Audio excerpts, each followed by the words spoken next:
You're listening to the Hustle Podcast with Justin Harrison. Well, Justin, we had a chat about personal finance, and the one question is, how do you save when you don't have money to save? Great question. So look, there's only one of two answers to solve this problem, right? You either need to earn more or you need to spend less. Now, the problem is most people get into the cycle of focusing on earning more. And whilst they focus on earning more, they're getting themselves into debt because they're spending more than they earn. So the most logical way to stem the tide is you have to cut down those expenses. Now, I know people say, listen, there's nothing more I can cut. I'm absolutely at the bottom. But here is the uncomfortable truth. You have to go further. You have to cut everything that you can cut.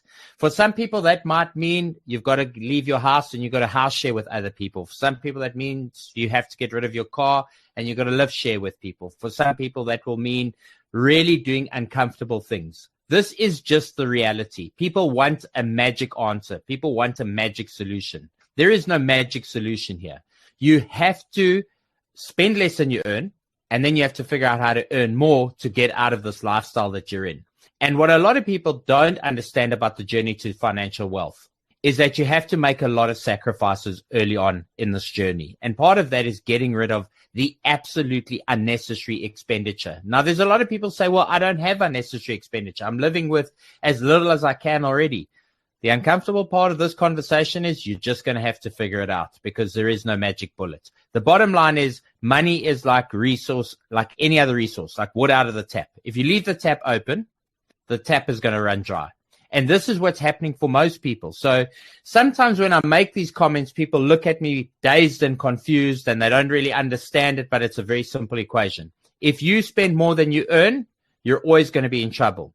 And if you don't develop the discipline now, while the times are hardest, when you get more money, you're just going to continue having the same habits you've always had. And so it is really important to figure out. That means cut out the DSTV, cut out the gym membership, cut out whatever you can cut out. Get rid of it, right? If that means eating rice and tuna every night, if it means eating baked beans on toast every night, that's what you've got to do. You have to make the sacrifice. What's your second question? My second question is, how do you account for unplanned expenses that are over and above what you budgeted for? Again, great question, and it leads right back to the first question, right? So you have to make room in your finances for emergencies. COVID was a great example of this. We have been told for generations, set aside 3 to 6 months savings, right? And then what we do is we don't do that. And we have what is known as lifestyle creep. We buy the car, we buy the house, we rent the house, whatever, right? So we get the furniture, we do the stuff that society's taught us to do. And so before we know it, we're in the situation where we are spending more than we earn.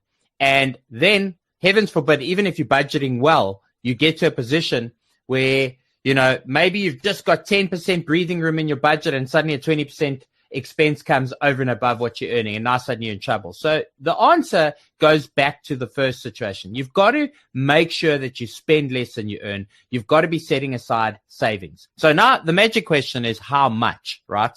Because what you need to be focusing on is you should be trying to get to a point where you do not spend more than 50% of what you earn. That means you'd be setting aside 50% all the time. Now, I know for where you're sitting right now, it probably seems very unrealistic.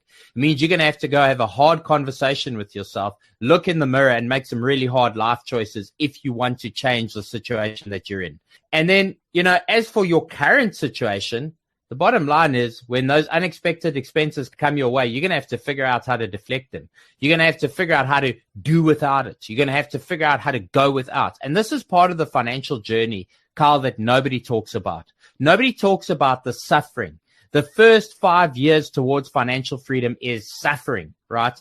And what you can't see right now, which I can see because I've been on this path, the early sacrifices is the thing that's going to make you successful long term. And so those unexpected expenses that crop up, listen, this is like water out of the tap. If there is no water coming out of the tap because the taps have run dry, what do? You're going to have to figure out how to make a plan, right?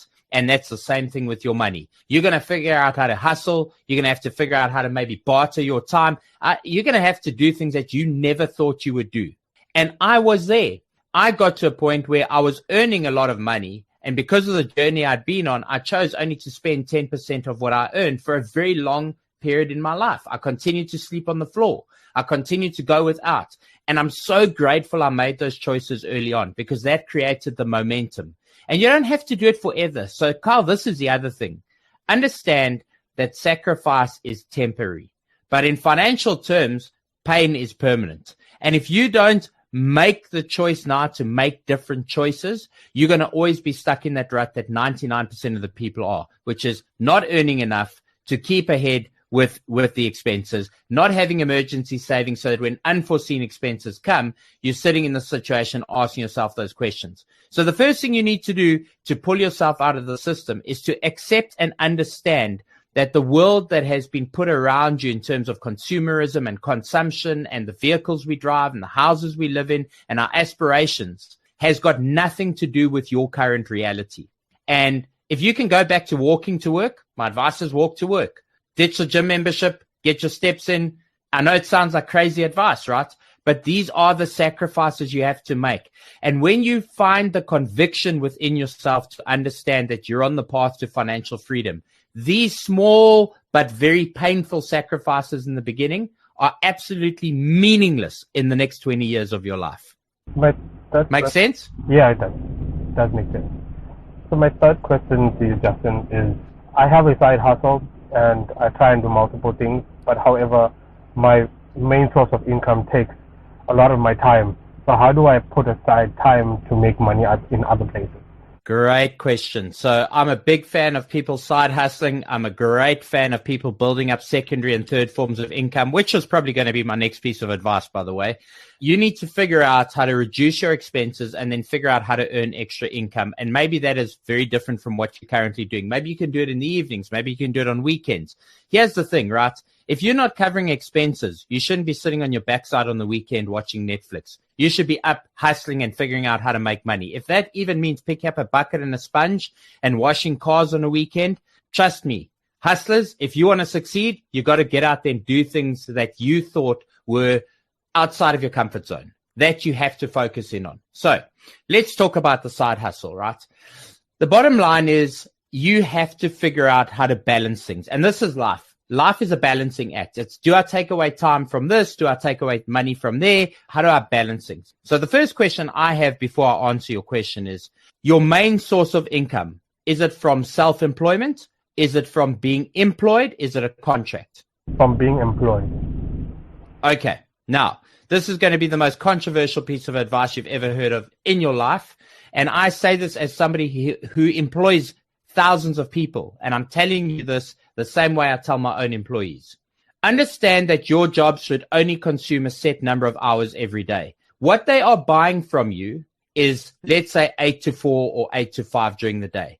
The hours outside of that should be dedicated to building yourself up. You should spend every waking moment outside of that figuring out how to get your hustle to a point where the income at least exceeds what you're currently earning in your form of employment. Because understand something. If your intention is to eventually take your side hustle and turn it into something permanent, you need to pitch up, do your work, be good at doing your work, but you need to commit that at 5 o'clock, I'm finished, I'm done. You're not paying me for these hours. I'm not going to go earn on my hours.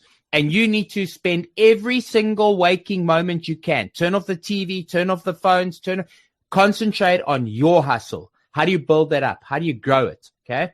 During your lunch hour, if that is your lunch hour, don't eat. Don't eat. It will save you money, right? Don't eat. And then go and figure out how to get clients in your lunch hour. This is how you grow your side hustle. But you cannot take your side hustle and turn it into your main hustle until your income exceeds what you're currently earning. And this is what I tell people. People say, I'm scared to take the leap of faith. I'm scared. Believe me, if your income from your side hustle steadily matches or is over and above what you're getting from your form of employment right now, I promise you, you're not going to have any hesitation in leaving. The reason why you have a hesitation in leaving is because the money doesn't equal what you're currently earning.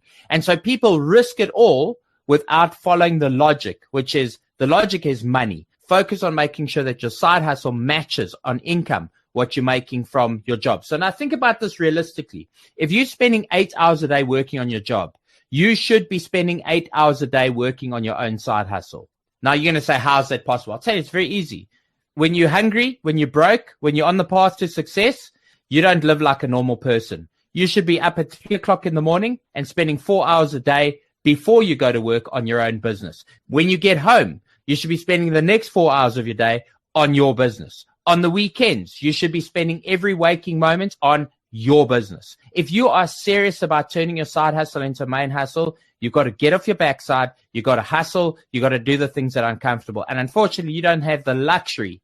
Dreams do not have the luxury of doing what everybody else has. You've got to get off your backside. You've got to go out there and you've got to figure out how to squeeze the extra time out of your day. And the difference between those who move from employment to self-employment, those who take a side hustle and turn it into a main hustle, is purely that they put in the time.